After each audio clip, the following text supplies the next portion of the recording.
Hey everyone, welcome to the Discussion May Cry podcast, your source for all things Devil May Cry, whether it be news, information, speculation, and so much more within the DMC universe. I'm joined by my two co-hosts, Hunter and Fallen. How's it going, guys? I'm doing well. I'm doing well this holiday season. Yeah, I'm doing pretty good. Yeah, as you mentioned, it's still the holidays, but we haven't covered all the news that came out before the holidays, so let's get into it. We recently got a brand new trailer for Devil May Cry 5, and it focuses on V, and we got so much more info on his character and his style of gameplay. The trailer's pretty short, it's only about 1 minute and 40 seconds, but we got some pretty big moments in the trailer. Some may consider it to be a little spoilerish as well. So, guys, what are your thoughts on the V trailer? Oh god. I'm just gonna say I called it with saying that he's gonna be more like a mage character, given that he can summon 3 different types of monsters. It seems. I didn't call the summoning part. I won't say I called that, but the whole acting like a mage character, I called it. Yeah. So we all picked up the phone on that one. Yeah, and also, when there are certain levels where we can choose who we can play as, will you guys ever choose V? Probably not. Oh, I will 100%. Really? Yeah, because he's awesome. I mean, I even memorized the poem he had at the beginning of his trailer. Okay, he's awesome to me because I used to do that. I used to like write poetry a lot as a kid. Kept a notebook full of it. So I don't know, man. He's showing up to combat in flip flops. That's I will never be able to look past that. They're actually not flip flops. They're gladiators. I don't know. So it doesn't seem practical, and the rule of cool does not apply to gladiator sandals. Does it matter?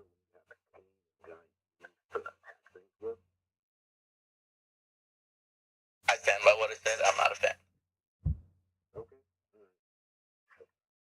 Well, we certainly know who's the biggest V fan from the three of us. Not right. Or Dante or Honda. Whatever. No. That's fair. I mean, with both of them, you know what to expect, considering we've seen so much of them, and we've had at least 5 different games to get to know how to play Dante, and 1 to know what to expect from Nero.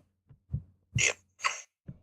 But still, the coolest moment from the trailer is when his hair turns into white. I think that's a badass moment. Yeah.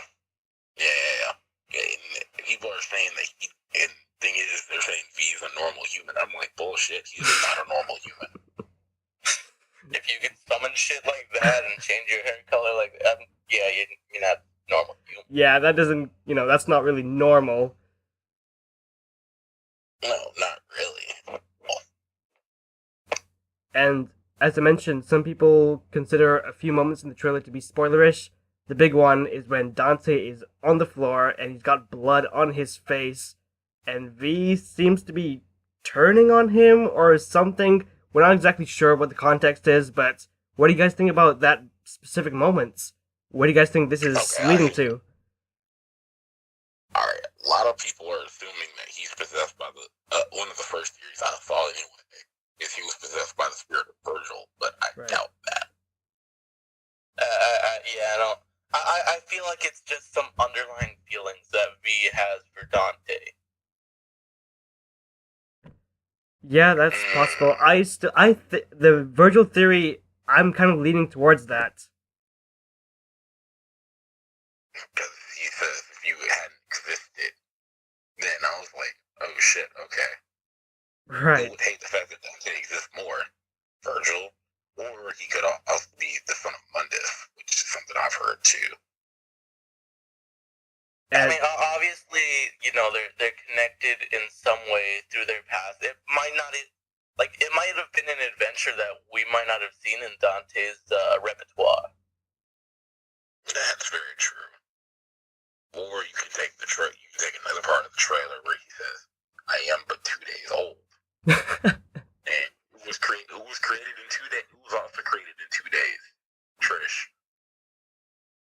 Right. That's Oh fair. yeah. You're right. I mean, he did say that he was joking about that, but I mean, we don't know a lot about V. We don't know when he's telling the truth or not. He's got a monotone voice. I can't. And the voice actors having so much fun with that. Yeah, you can definitely tell that. It creates for some good moments. And when do you guys think that moment takes place in the story? Is it when when they first meet V and Dante, or is it little later on in the story? I don't know. It seems to be taking place right before they fight, right before or after they fight Trish as her Nello Angelo possessed form or whatever it is. Yeah, that could be possible. If I take a guess, in terms of like the plot line, it'll be right in the middle of the game. Okay. Yeah, that makes sense. So they'll probably make up, and then this might just be brushed off. Well, I don't, because the thing is, like, Dante's unconscious. Yeah. During that scene, so he doesn't even know that this happened. I'm guessing. Well, you also got to take into account that he wakes up during that same scene. Yeah, he will. Fair. And I don't. But either he's not gonna notice, or that they're just gonna. He's gonna take it as another person has tried to kill me. It's fine. That's basically all. All of the characters in the MC5 have at some point tried to kill Dante, save for Nico. It's true of all of them. Nero, Lady, Trish, and now V. Well, I mean, Nico's the smart one. Nico has the family history saying that you can't kill him. That's fair. I mean, hey, we don't know. Maybe Nico's up to something as well in the game. Probably not, but Yeah. it's possible. And I don't really get why you have to show that moment in the trailer, because it's probably going to be a pretty big moment in the game.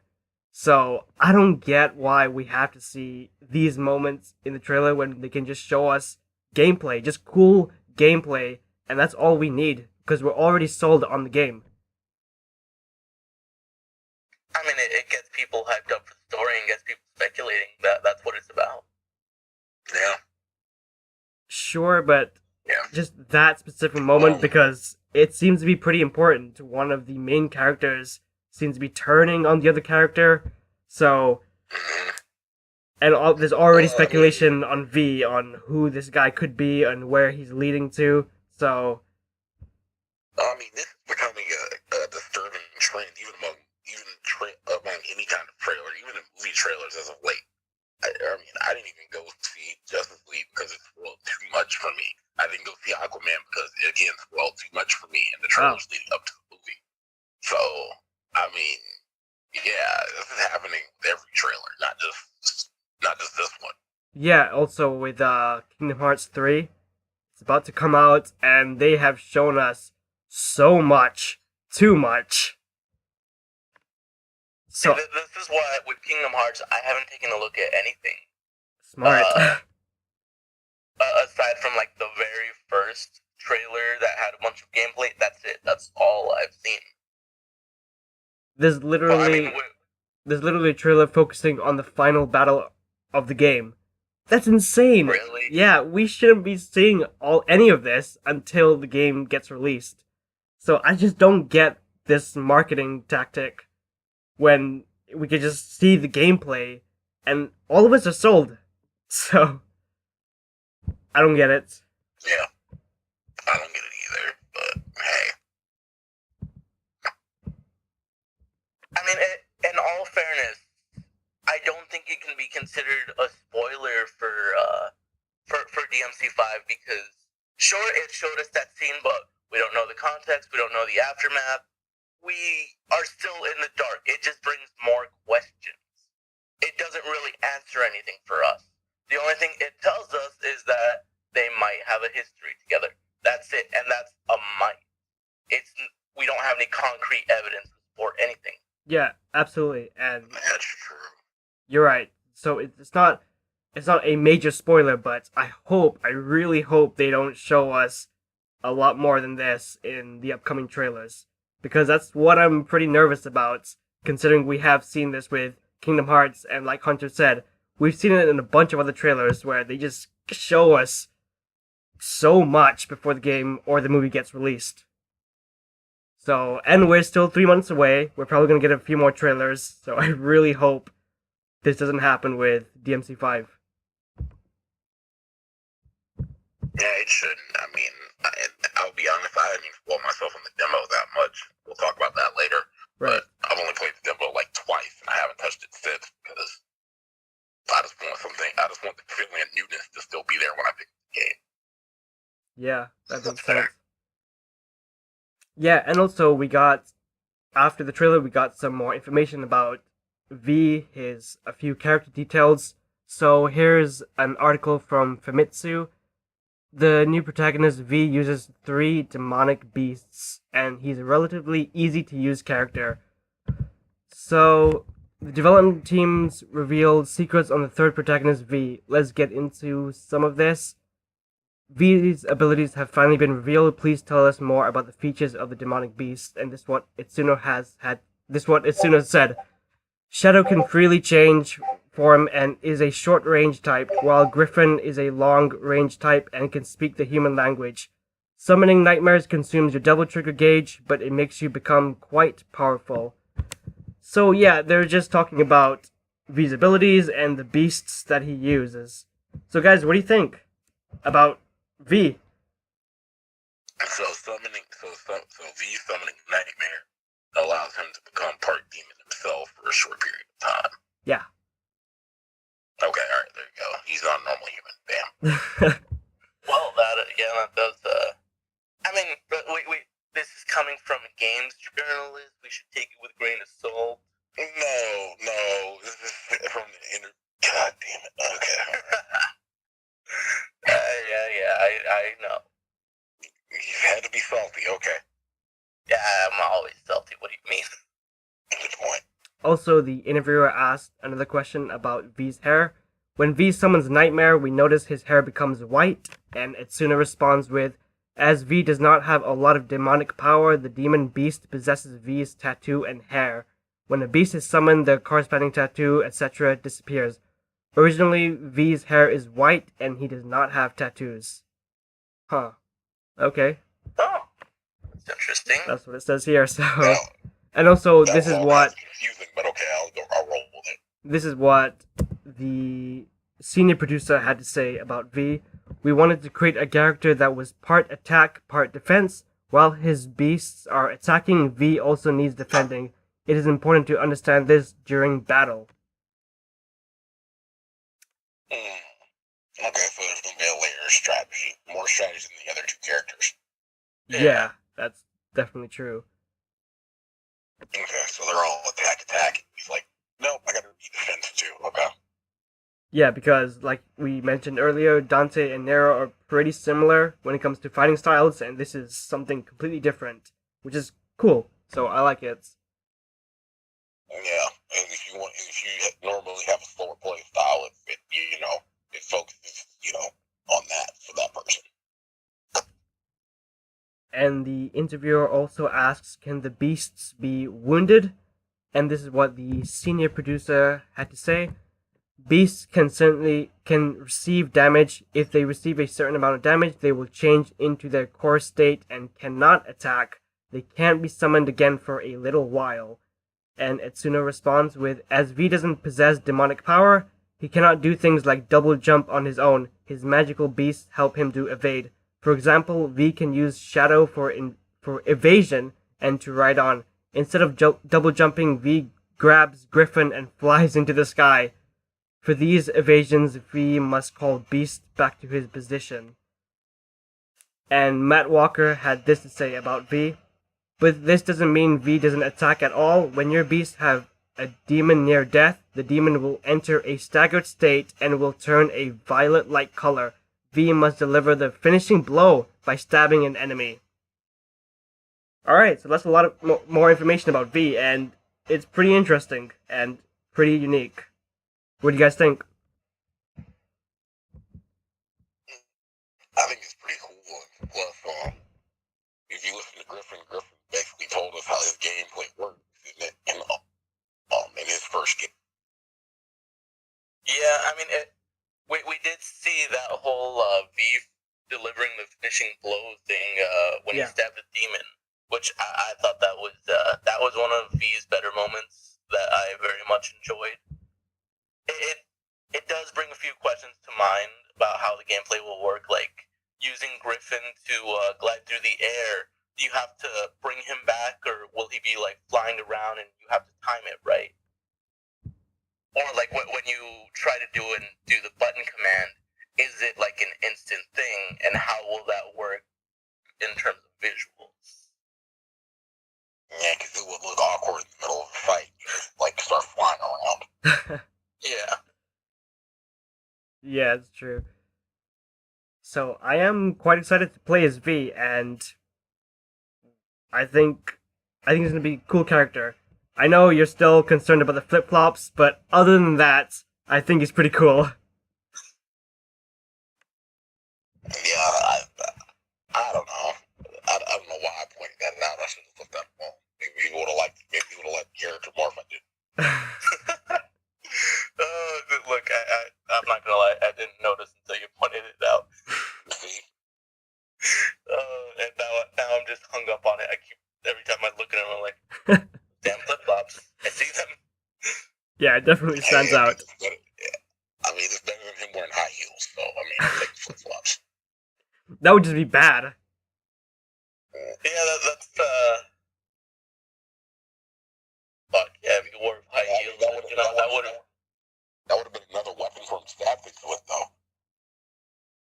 I mean, I just would have made so many bayoneted jokes. Yeah. Alright, so let's get on to the demo. So recently, after the Game Awards, the demo got released on Xbox One.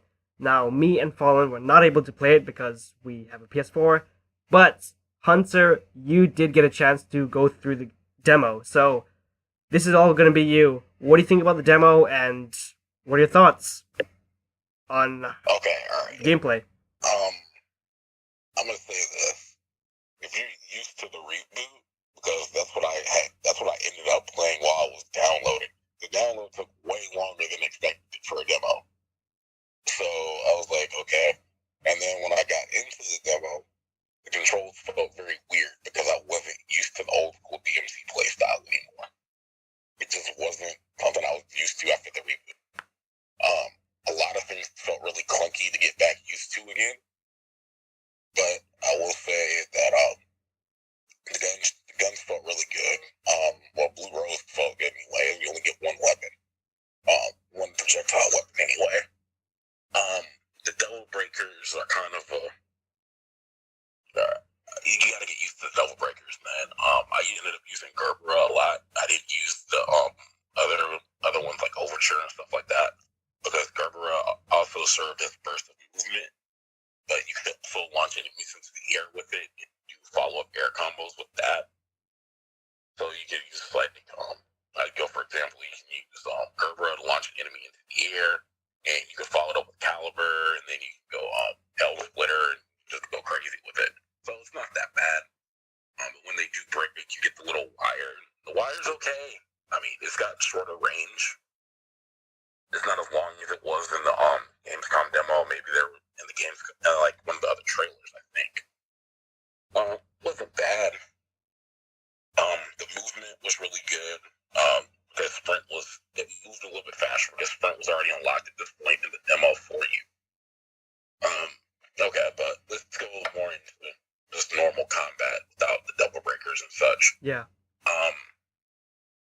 The normal combat, again, it was something to get used to again. Let's say this, the timing on inputs is a lot more strict than it used to be. So if I wanted to max act something, it was basically, I had to be really lucky to do it in time, like just right. So you're going to find that in DMC4 it's pretty easy to do once you recognize that attack pattern. No, it's not easy this time. The enemies, they're okay. The initial starting enemies, they're okay.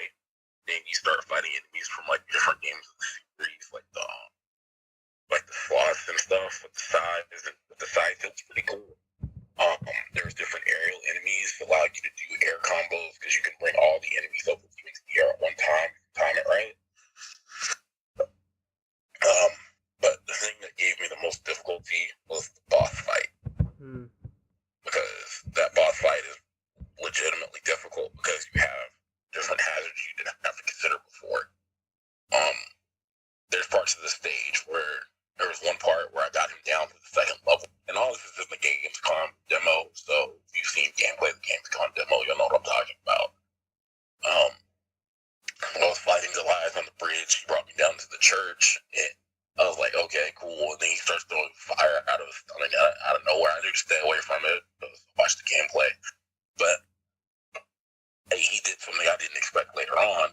He ended up knocking over the little clock tower or wherever it was on the stage behind me, and I got killed that way because it fell right on top of me.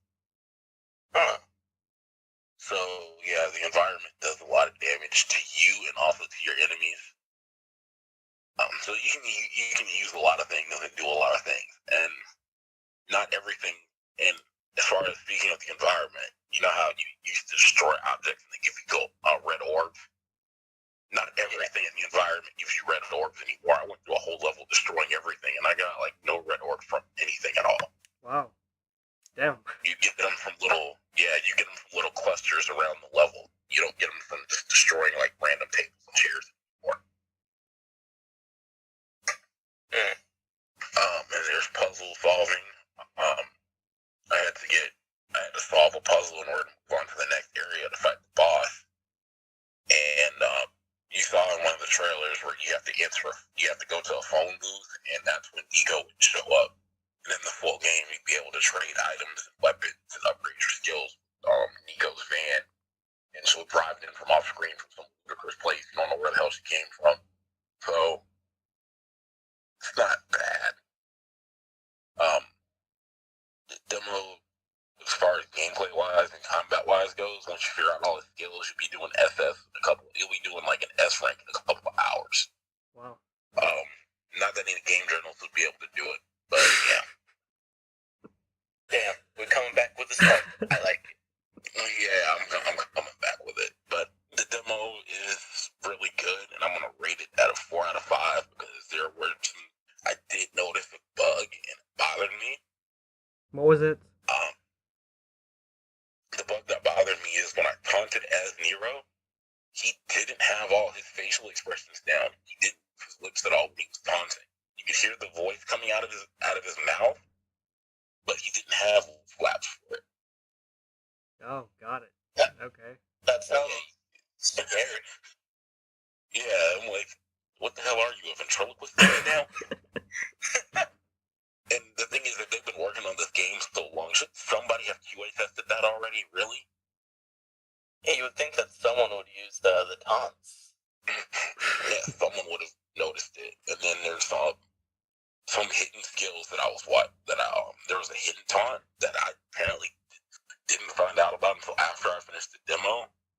I was watching Maximilian dude play it on his live stream, and there was a taunt that he was supposed to do by holding the option button or the back button in the right and the left trigger with his max action. It wouldn't work for some people, so I don't know if that's also a bug. But the game is good. Just know that if you're used to the reboot gameplay, you need to start playing DMC4 real quick and just go ahead and get yourself reacquainted. That's what I have to do. Yeah. And since this is on current consoles, this has to be the smoothest gameplay, right? Out of the franchise. Yes and no. Yes and no. The animations look great, and the reason why it's on Xbox One is because the Xbox One can find details for clothes and stuff like that, and the clothing physics, my god, there's some of the best clothing physics I've ever seen in a video game in my 20 years of playing video games. Wow. His coat, Nero's coat in DMC4 didn't move anything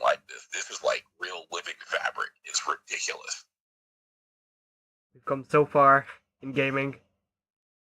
Yeah, it's the best clothing fix I've ever seen in a game. And that's the reason why they simplified the outfit. Because this is why Dante's not wearing so many goddamn belts like a Final Fantasy character this go round. So, they really wanted to get to nail the look down of these characters and simplify the looks. And the one thing is, like, everybody else has a simplified look. You made Lady look like she's, like, some biker that needs to be wearing, like, all these different types of jackets and shit. And I'm like, what's the point of all that? Yeah. You got a good point. I think the simpler the better would have worked.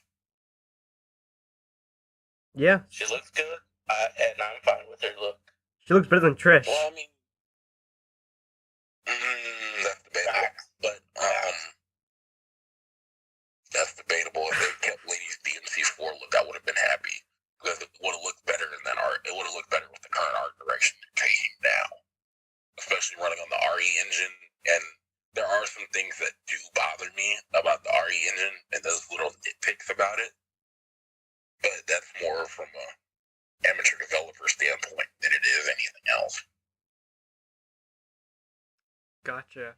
And when is this demo gonna be released on PS4? Like, has there been any update? I'd have to say early 2019. So it might not be January, it might be after January. Jesus, we don't have much time to go from the demo to the game then. Yeah, then there's no point to play the demo if we're so close to the You game. know, that's interesting because, you know, you would think that it would take maybe about a month because when you think of, like, DLC releases, Yeah. one console will get, like, the exclusive, like, first release, and then, like, a month later, then the other consoles get it. But this is, like, 2 months. How long has the demo been out? A few weeks. It's been out for about a month, almost a month. Then yeah, it might even go to 3 months depending on when they release it. That's quite a bit of time. Well, I mean, we've only got 3 months till release of the game anyway. That makes me worried for at least the PS4 port of the game. If it's I already know the PS4 version of the game is going to be the underpowered version of the game. It's not going to be the definitive edition of the game. Because, one, if Xbox shelled out the rights to get the demo, shelled out the money to get the demo first, okay, cool. But the thing is, they're touting it as being better on Xbox anyway because of the graphical fidelity of the Xbox One. If you have an Xbox One X, then yeah, you already have a more powerful system being PS4 Pro, straight up. So yeah, once you look at it, apples and oranges, best console to play it on will be the Xbox One X. Yeah, and they're heavily pushing DMC5 on Xbox. It, like, every trailer, it's at the end, it's like on Xbox. So, and you're right, Xbox One X is the most powerful console, so it does make sense. But This is the Xbox's answer. This is the Xbox trying to get some of the God of War fan base to come over there to them. That's what this is for them. thank God it's not exclusive to Xbox. That would have been crazy. Look, they already did that with Dead Rising 3. I don't need them to do that with another one. Yeah. Hey, I mean, you guys might have had an issue with it. Me, I'm like, hey, yo, honestly, I need to borrow your Xbox.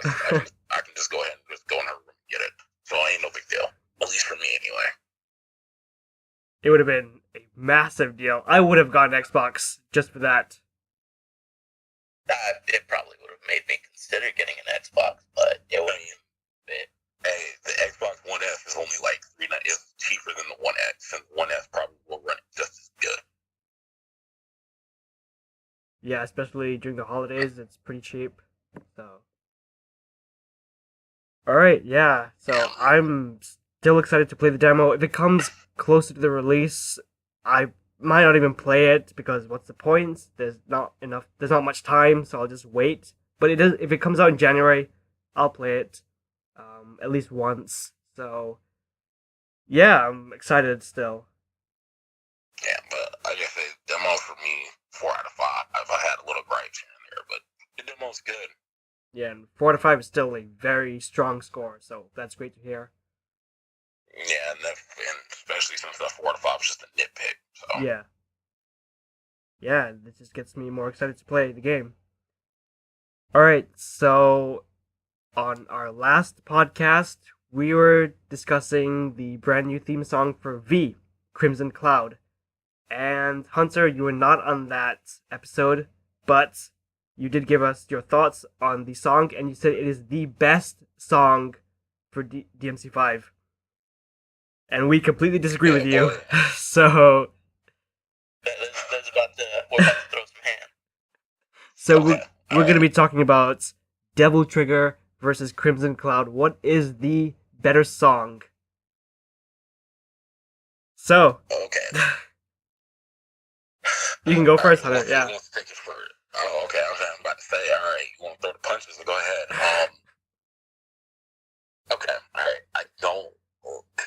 Devil Trigger is one of those things that I listen to it enough to where it's not exciting anymore, at least. And especially trying to play it during the demo kind of put me off the song because basically, yeah, I'm a DMC player. I can work to hear all of the song, but it got annoying after a while to get the DS rank, and then bam, I get hit with some bullshit out of nowhere, and I'm not down to not hearing the chorus anymore. So I don't know. I guess it was the fact that now hearing the song is a chore. Wow. That probably did it for me. But I usually get bored with music after a couple listens anyway, and I listen to Devil Trigger way more than I should have, honestly. Because that was the only thing we had for so long until the Gamescom demo. But it was similar to styles of music I listened to already. That wasn't a new combination of music at all. I was listening to stuff that sounded like that 3 years before they tried to do it on DMC, so it was no issue on DMC5. It was no issue for me to get into it. But I will say the vocals were really clean. I really love the clean singing for the female vocals, and that's probably the highlight of the track for me. The electronic beat, not so much. Combi Cries kind of put me off of that. Because if I want to listen to that, I'll just go listen to Combi Cries from the DMC reboot. Oh, it's so good. So they tried, yeah, see, they tried to find that middle ground. And how many times have you listened to Crimson Cloud?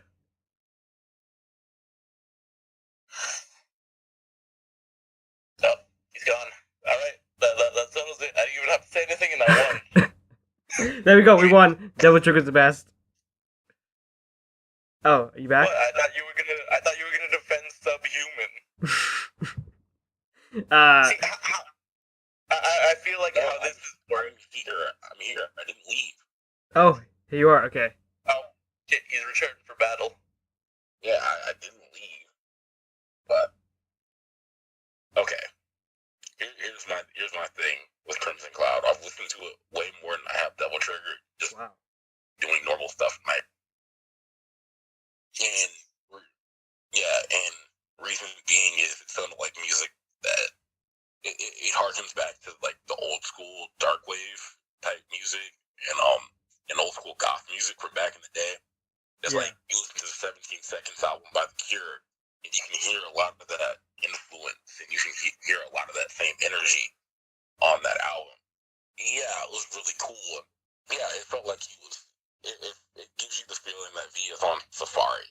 Essentially, he's using beasts to hunt other beasts, and that's kind of cool for me. So it brings a lot of energy that wasn't in the DMC soundtrack before, because it's more of a tribal slash cultural vibe to it. It kind of classes up the joint a little bit, if you want to say that. Right. And it gives you a feeling that you're actually trying to make an impact on the environment around you, because he might be a normal guy, but yet still he's doing something that most people wouldn't even dare to do, minus Lady. So it's not bad, and he's got no qualms about it using demons to felt basically when it comes down to it, I felt what they did with Devil Trigger, which was basically control, copy paste of what they did for the reboot. They just updated the sound, and it didn't sound so brutish. If that makes sense. It makes sense. It does make sense, yeah, but I think Fallen still disagrees with you. No, I still stand by fucking Hold My Devil Trigger. It's a catchy tune. Yeah. I could still listen to it and jam out. And I've listened to it an obscene amount of times. Like, my God, I cannot count. Same. I was listening. Let me put it to you like this. I was listening to it before we started recording today. I listened to it last night about 3 times. Wow. It's just something for me to have on in the background, and it's good. And I still feel motivated. Okay, Virgil, calm down. Yeah, I've listened to both these songs quite a lot, and for you, Hunter, you said Devil Trigger has gotten a little stale for you. That's how I feel with Crimson Cloud. I still like the song a lot, but I don't know, something about it. It's like it's not as great as when I first heard it.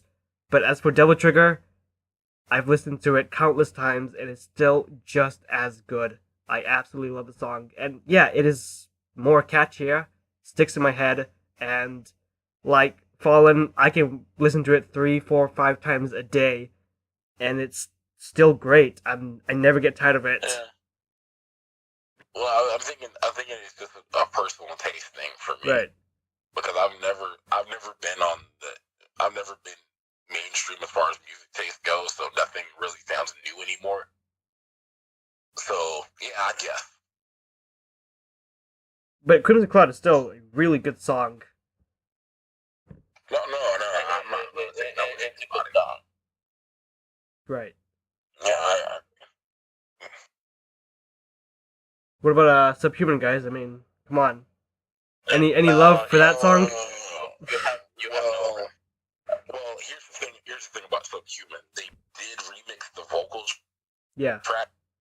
We're waiting on them to release it, and the instruments sound cleaned up and toned down a little bit better.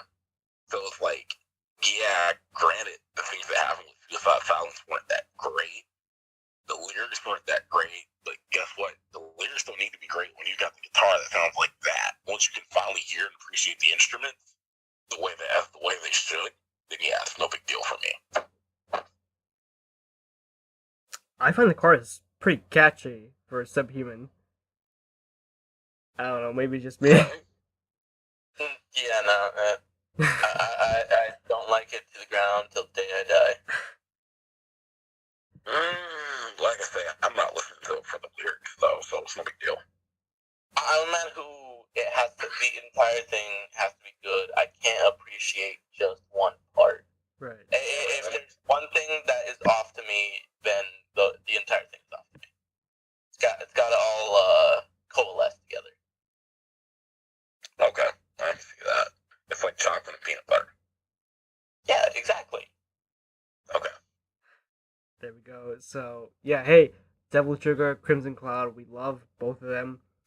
Obviously, we have different opinions, but we still love both of them, so... And I'm going to say it right now. I'm going to cut it off at the pass before you bring it up there. I did not like Little V's rendition of Crimson Cloud.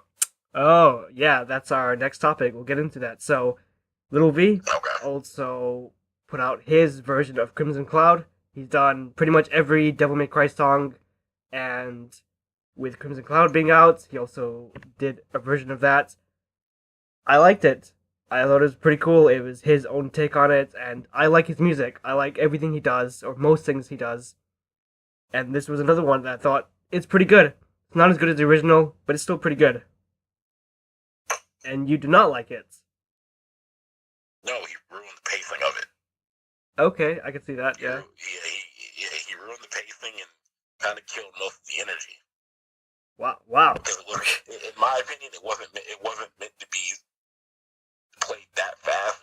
All right, now I need to listen to it because I haven't. No, we'll go ahead and we'll talk about something else while you do that. Yeah, all right. Give me a second, boys.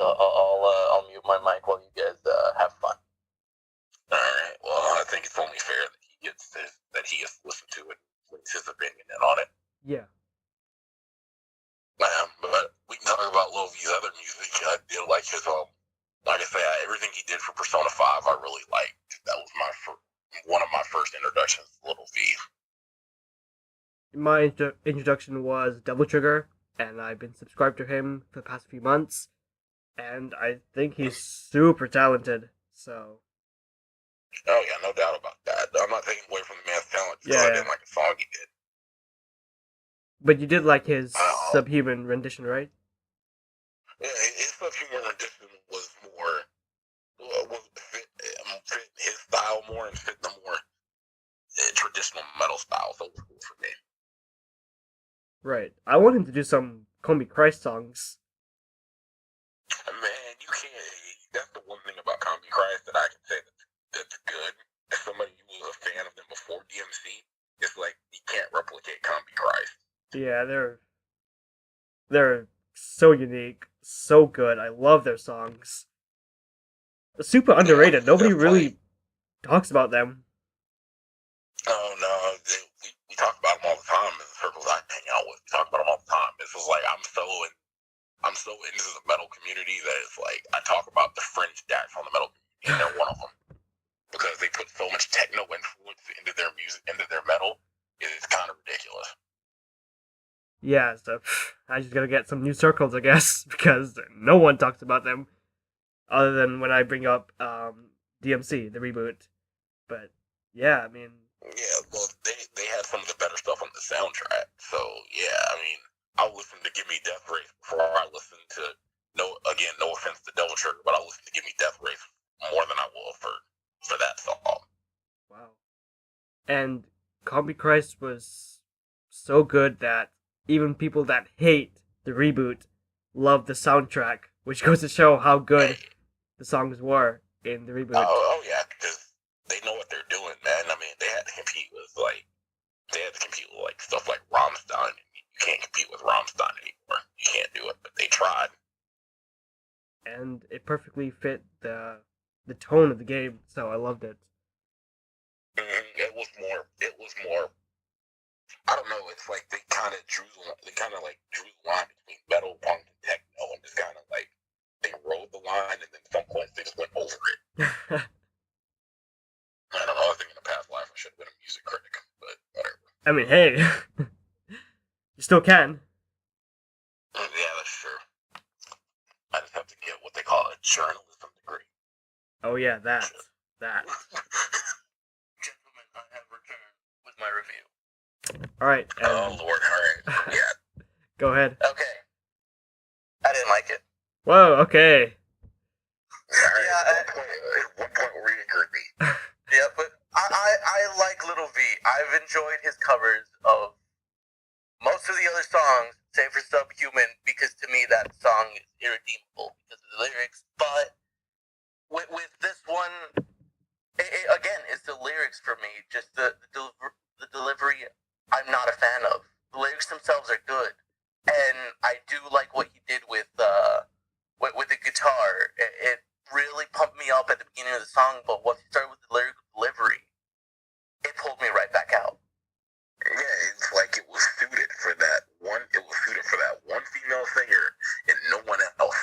Yeah. Like, he did bring in a female singer for this. I could hear her kind of in the background, but she should have been much stronger. Yeah. It shouldn't have been the Little V show. Yeah. All right. I mean, I thought you would like it, but okay. So I'm the only one here. Sorry, I'm not on your side. Like, the guitar is excellent. Yeah. I like what he did with it, but the lyrics just the parts that I could hear her, I found myself starting to come around. Like when he's delivering the chorus, the second delivery I feel is better than the first, but it's I can't do it. I can't bring myself to defend this one. Yeah, you really can. And I mean, I was all on board with hearing it because when he did it, I was like, ooh, I was kind of excited to see what he was going to do with it. And then he just, yeah, it was just kind of underwhelming for me. Like to bring up another person who often does video game related songs, JT Music. When he did BioShock 2 rap, I really appreciated what he did with the chorus, because he brought on a female singer to give the perspective of basically the little sister, or big sister rather. And he let go of the reins a little bit, and still he held on, and he was the main vocals, but he let go for that little bit of instance, which really brought the song together. Which I think this track could have used that. Yeah, I mean, everybody's trying to get him to have you seen the petitions to get him to redo Subhuman? Yeah, I've seen those petitions, and you know my stance on Subhuman. It's something that's irredeemable. It can't be. There's nothing that can be done about that song. Yeah, and I don't think Capcom was willing to let him do it because they would have reached out to him by now. Yeah. Or maybe they did already, and they're keeping things behind closed doors. And in the credits, we're gonna see Little V Mills for Subhuman. Oh my But god! I doubt it. The crazy thing is, you can change the battle music in and out. Maybe if his version of Subhuman's in there. Maybe. Maybe his version of all the songs are in there. Or Yeah, maybe that would be a plus for me on some things, not all. maybe they reached out to him for a future project. Who knows? That's always possible, because who knows what's coming up in the future. Also, Angry Joe did mention this during his Double Trigger review at the Game Awards. When it comes to rock or a metal song, having a female vocalist involved, it's the absolute best. It just sounds so much better. Well, I mean, yeah, it sounds really good, especially when there's this band called Arch Enemy that has a female vocalist, and it's really, really good. It just sounds so much more, I don't know what the word is, like epic sometimes. Yeah. Well, it's more. To bring up another video game soundtrack, Call of Duty Zombies. When they had Elena Sigmund, that was some of their strongest work. Like, not to say that Maluka was bad, but just when she made a return for Archangel, that was pretty top tier. Yeah. Yeah, those zombie songs are pretty damn good. Mm-hmm. It's been a while since I've listened to them. Gotta check them out. And then in Black Ops Zombies, they messed it up. They messed it up so bad. And it wasn't the strongest of their songs. Well, I mean, I don't know why they brought on Avenged Sevenfold. Nobody cares about them. I don't anyway. I do. I appreciated their work for what it was. Well, I mean, it's getting to the point where it's ridiculous now, because their whole Avenged Sevenfold album is gonna be for the zombie soundtrack. I'm like, what's the point? But anyway, we're not here to rant about that. Let's get back to DMC. Correct. Yeah, and let's. Avenged Sevenfold now creating the soundtrack for Devil May Cry. Oh. No, God, no. Not here. No. He's putting his foot down. He's heard enough. The jokes have gone too far. Alright, let's get on to another topic, and that is multiplayer in DMC5. So we've covered this before, but there's been more information. So Eurogamer recently had an article. Devil May Cry 5 multiplayer lets players make guest appearances in each other's games. So this is what the article states. Devil May Cry 5 has a multiplayer mode that lets players make guest appearances in each other's games. It's called the Cameo System and sees Nero, Dante, and V fight alongside each other. In a post on Capcom Unity, the company said Devil May Cry 5 is primarily a single-player experience, but wanted to have the three protagonists run into each other and work together from time to time. Here's how it works. While connected to the internet, players will make guest cameo appearances in each other's games in real time or through ghost data gameplay recordings, depending on the mission. You'll see another player in the background, but in other cases, you'll actually be fighting side by side. Again, our focus is in providing a single-player experience like no other, so this cameo system also ensures this experience is always smooth as possible with no downtime, Capcom said. So, guys, Okay, so what do you think? it's the perfected doppelganger trick from DMC3. That's one way to put it, yeah. It's interesting because I mean, it's not what I expected if they were going to do a multiplayer, but I mean, it's interesting for sure. I'm curious though because they said that it's going to be live, but there's a chance that it's just going to be the game data. Yeah. I'm wondering, like, in game, is it going to show you like whether the person's live or not? Because that means that if you run into someone and you're like, hey, let me see if I can interact with them, and they're just ignoring you completely, then that's a telltale sign that they're not really there. That's true. So I'm more curious than anything else. Yeah, and well, hey, this could lead into like weird DLC modes in the future. It's like, hey, it's like you can finally 1v1 someone, bro, and Devil May Cry. So, oh my god, I would love that would be combat. So cool. That would be a hell of an arena fighter, wouldn't it? Give me that. I want it. And also, Capcom knows how to do it too. That would be so good. Oh. Or you can just do a 5v5 team deathmatch. Oh my god. The destruction. The power. The blue screen of death. Yeah, I mean, think about it. I mean, V could count for like 5. V counts for 3 characters already. Jesus Christ. Oh my god, and if everyone could choose V, the system's definitely crashing. Christ. Even the highest ends of PCs would crash. Yeah, because you wouldn't think about it. Yeah, Lady and Trish should be playable, but at that point, what would you need them for? You would have to you would basically have to dig up all the old characters from every DMC game, and you could make them selectable fighters. That's too much power right there, man. Yeah, but Capcom's not gonna listen to me, so whatever. That's too much power, so that's probably for the best that they don't. Well, it also costs too much. It also costs too much money in servers, but whatever. Yeah, that's true. That's always the thing to worry about. How are the servers going to be? Yeah. I mean, I'm pretty sure no one's using the Marvel vs. Capcom Infinite servers, so I mean, they can always use those. Oh, shots fired. I felt that one from here, and I don't even play that game. Damn it, and I'm the only one playing it every week. Tell me, Mr. Cool, are you alone every time you play?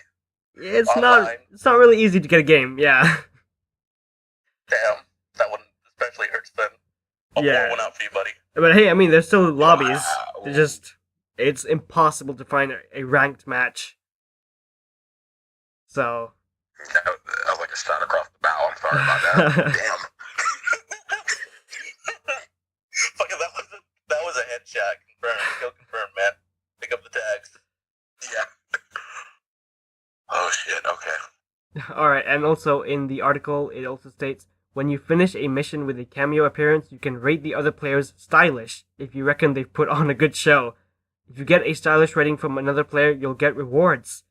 Capcom stressed some missions are single player only. If the story doesn't have any character crossing paths, you can't cameo. And if you play offline, you'll see ghost data gameplay recordings of the development team instead of other players. Ooh. Okay, that's interesting. So, yeah. Will I be able to see it, son? It's possible. You know what? I'll play it offline just to do that. I'll play it offline just to do that. Yeah, I want to see how the developers do. But let's see them play their own game. Yeah, shit, I might as well just let them handle the whole section for me if they know what they're doing. And hey, now, if another player rates you stylish, you'll get rewards. So, that's interesting. Hang on. Let's be real honest right now with ourselves. Everyone's a dickhead. What's the likelihood? You gotta be doing some real good shit to get rated stylish by other players. That's absolutely true. You're right. No. Then it's like no, you're gonna have that one lucky guy that has like that ends up with like Dungary 990 and is like just ends up with him. I'm like, yeah, you gotta rate that stylish. There's no choice. Yeah, this is true. So you're right. People are dicks, so I don't know how often I'll be getting rewards. So You know, we'll do a weekly poll. Like, all right, who got the rewards this week? Yeah, it'd be like, yeah, let's do that. It'd be like, shit. And I wonder what those rewards will be. Will they be like costumes, red orbs, Probably skins, orbs. or whatever? I don't know. Yeah, probably orbs, and they probably won't be that many. yeah, and you get said 5. that's definitely not enough. That sounds like a tip system. Like, hey, you did all this work, and you know the other players that played with you, they liked what you did, so here's your tip. Exactly. So yeah, it seems interesting. I can see So that. yeah, multiplayer is in DMC5. So let's see how this goes. Yeah, I'm happy with what they gave us. I mean, I wasn't expecting to go through like a whole missions co-op, so I'm happy with that. Yeah. And they've said it a few times. This is primarily a single player experience. So that's what I care about the most. Good on them. Good on them. Okay. All right, so let's get into this. So, what was it 2 months ago, a month and a half ago? We got the confirmation of a Devil May Cry TV series by Adi Shankar, the same producer of the Castlevania series on Netflix. We haven't been able to have a in-depth discussion about this. So, guys, where do you guys think this will be taking place? What story are we gonna get in the DMC world? Which characters? Like, there's so much to think about here because we don't really have a lot of information yet. We don't even know which service this is going to be on. If it's going to be on Netflix or somewhere else, probably Netflix. But yeah, there's a lot to get into here.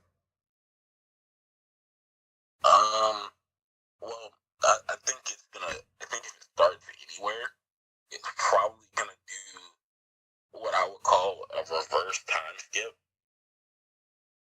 because Latvia is so far into the past. I mean, nobody calls it that anymore. That was usually just like a general term for like old school Europe. So yeah, you could probably do it, but they have to reverse time skip it.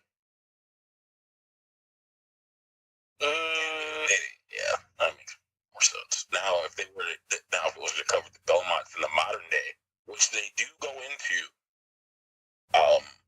because I know Dracula and Alucard at least go into the modern day in the Lords of Shadow series. So if they were to cross over, it would have to be those two games in the modern day. Wow. And yeah, this DMC series and the Castlevania series will be in the same bootleg universe, which is what it's called. So there's a lot of ways they can go with this. I think they're going to be doing the DMC3 storyline, mainly because that features Virgil. I think that's where they would want to start. Here is where I think they're going to go with it. What they're going to be, you said that they're going to be part of the same quote unquote bootleg universe. That doesn't mean that we're ever going to see them be together. It just means that they might get referenced to each other. So if I had to take a guess, it's going to take place maybe right after DMC5 or possibly during. It's tough to say, but it's going to be in conjunction with DMC5. Because it'll ride off of kind of the coattails of that. I know that people will be hyped in general for a DMC series, but it will be relying heavily off of the success of DMC5. That's true, and like I say, you could do that. It's just for me, it'd be something that I would be more excited if it was DMC3 because then it would explain some plot holes. But DMC5 will work too. Yeah, but this series just got announced, and we have no idea when it's gonna come out. This could come out 2-3 years, in 2 or 3 years, and we may already get DMC6 by then. it's possible. So I don't know. Knowing Netflix will be out. And knowing Netflix, it'll be out in the next 6 months. Wow. Yeah, they pump stuff out pretty quickly. You think it's gonna be that quick? Like, How long? Say what you will about Netflix, they get things out. How long was?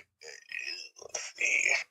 Castlevania Season 2 was in development for like a year, and then it came out. Okay, yeah, that's what I was gonna ask. I was gonna ask how long did it take for Castlevania to get off the ground when it got announced? Well, I'm gonna say this: the minute Castlevania Season 1 was released, within the next 3 days, they said Season 2 was in development. Christ. Yeah, that's how fast Netflix jumps on something that's good. And they're working on season 3, right? They're working on Season 3 now, and apparently there was talks of live action Zelda series on Netflix. Now, if Sean Carr buys that, then we're gonna have the weirdest bootleg universe ever. Zelda meets Dante meets Alucard and Dracula. So I don't know. Because you know what? Zelda fits perfectly into this universe. It really does, because at the end of every Zelda game, doesn't Link die? I didn't know that he died. I know that there's 3 different timelines, but dying. Yeah, because I thought Link was just a reincarnation. I don't know. That was according to Death Battle. I don't know how many years ago, so I don't know if they're right or wrong. Yeah, I was going off of game theory. Oh, okay. We've got 2 fighting YouTube channels now, but we're gonna have a death battle between them. Oh God. Okay. All right. Well, Matt Pat's analytical skills are very high. No, we're not gonna do all that. And Adi Shankar did say that the reason he bought the rights to the DMC series is because he didn't want Hollywood to fuck it up. I wanna. That's pretty good. I still wanna. I wanna see a live action film. I want to use his exact wording because it's funnier. I don't want the Hollywood jabronis to fuck it up. There you go. Yeah, he'll do well.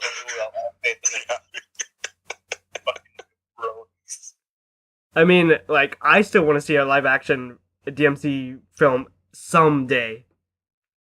Well, I mean, let me. Other than the live action play, there's going to be the live action cutscenes in DMC5. Oh, Yeah, well, that's only if you order the special edition, right? I mean, let's be honest, I'm getting the special edition. I will let you guys know how those are. Yeah, I mean, I'm probably going to get it too, but I don't know. I don't know what I'm getting it for. Because I already got $5 sitting on it at GameStop right now, and I have put money into it. But hey, I mean, I don't know if you guys saw the Tomb Raider movie earlier this year, but it could That was like horrible. I liked watch it. I thought it was pretty good, so I wouldn't mind seeing a DMC movie as well.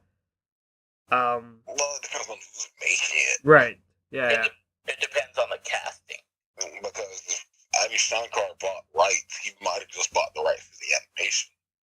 To doing the animated properties of DMC. He might have bought those rights. He might not have bought the live action rights. Those are still up for grabs. That's true.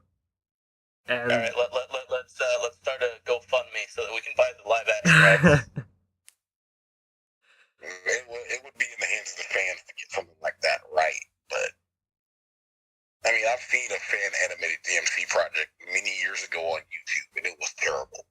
Dante had a black coat. He wasn't really killing demons. It was dumb. It was like watching Blade. hey, maybe we gotta do our own fan version. Tell me, who did this? Who did this? Fan animated one? Was it Ninja Theory? Oh. No. Let me go on YouTube and find it real quick. Give me a minute. I like how I'll put the link in the chat. Hold on.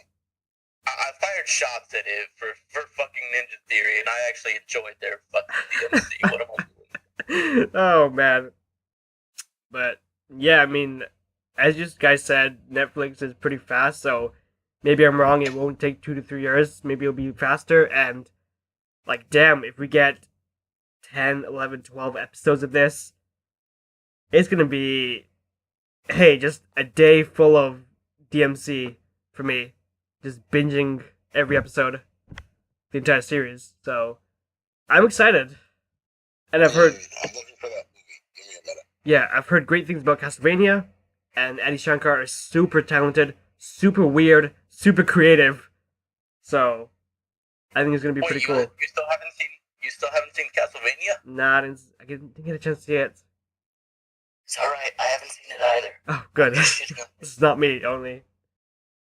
I mean, in my defense, I don't watch anything. I spend Yeah, my time playing video games. I don't have time to watch shit. same. I can't watch TV shows because there's so much already. There's so much content to go through. Like, if I'm gonna take the time to sit down on my couch and watch something, I could be playing. Yeah, absolutely. That's how I feel as well. So, and we're still waiting on the fan series. Okay. All right. It's Alright. called Devil May Cry Things Remember. There we go. Search it on YouTube. Put it in the chat. I need to see this myself. I need to suffer. Well, that sounds kind of weird, dude. Yeah, I stand by my words. I'm not gonna explain All myself. right, I'm gonna copy the link and I'm gonna put the first word in. And you gotta give us a review of it next time. Yeah, I'll give a full review. I can't wait. All right. There you go. That was the very first Devil May Cry fan film I've ever seen. You know, just based off of the thumbnail, like, oh god, in the name, I can already feel. Yeah, this is gonna go. Yeah, 5 minutes and 31 seconds of cringe. Wait, 5 minutes? Oh god, this is Pretty short. Yeah, and then there's a part 2 also. And Yes. then there was another one that was really good that came out 4 years ago. It was called The Nightmare of Dante, but it was a live action cross with Resident Evil. That was really good. Ooh, I think it would cross over Resident Evil really well. Well, I mean, they're basically the same series. Just one has demons, one has zombies. Yeah. Would you classify Devil May Cry as a horror or thriller? I would classify it as more of a thriller. It's not really scary enough to be horror, but it's scary enough, kind of off-putting in some places. Yeah. Alright, then, Yeah. maybe I can do it for stream. Yeah, That'll be fun. yeah, that wouldn't be so bad. But oh yeah, I want to give my thoughts on the musical real quick also. Yeah, sure. Basically when I heard who was playing Dante, I basically sent Mr. Cool here a bunch of clips in the chat of the Red Go Buster. Yeah. And I was like so excited because it was like, yeah, we gotta watch this. And I was like, yeah, he uses enough style in Power Rangers to make up for it. So yeah, he's the most stylish Red Ranger next to the Mystic Force. So yeah, we're cool with that. Yeah, he's probably the most perfect Japanese Dante. Now there's another one, but he's a Kamen Rider. Kamen Riders don't get along with Senzai that well sometimes. So, I'm a big weeb when it comes to tokusatsu and stuff like that. It's crazy how many weebs there are in the world. Like, I don't know, I just find it fascinating. You know, when you think about it, I'm not alone. Oh, wow, okay, It's a nice thought for me. that's true. All right, and And this, I'm like, all right, there's at least some people out there who will get the references I make and won't give me a weird look. Nah, I'll drop a reference at work to something stupid. And they won't get it. But yeah, let's go ahead and end the show because we're kind of just going off topic now. We've been off topic for a good while now, but yes. Yeah, we have. yeah. All right, so Shit. thank you for listening to this episode of this Discussion May Cry podcast. Put your comments below on all the topics we talked about today. I'll put the links in the description of all the news topics as well. So, yeah, Hunter and Fallen, final thoughts on everything we talked about today? Because there was a lot. I'll say this. It's a great time to be a DMC fan and finally seeing it get some mainstream exposure for once instead of just being a niche PlayStation 2 title. Right. Yeah. I agree. My final thought is, after listening to Crimson Cloud from Lil V, I'm actually a little disappointed in him. Oh, Damn. damn, yeah. Yeah, that's how strongly I feel about that cover. Wow. Damn. Like, wow. Okay. I mean, hey, hopefully his next cover will be better for you. Yeah, I'm hoping. Alright, and my final thoughts are I'm super excited to play as V. He's an interesting character. And hey, Double Trigger Crimson Cloud, they're both great. And as you said, Hunter, it is great to see DMC get this exposure to the mainstream audience, especially with the series coming out. It's super exciting. It's a great time to be a DMC fan, so I love it. Hell yeah. Yeah, alright, so, and subscribe for all the latest Devil May Cry 5 news. There's going to be a lot more in the next few weeks, especially with the game coming out in March. And if you know a friend that loves DMC, tell them about the channel. It really helps us out. So thank you so much for listening, and we'll talk to you next time.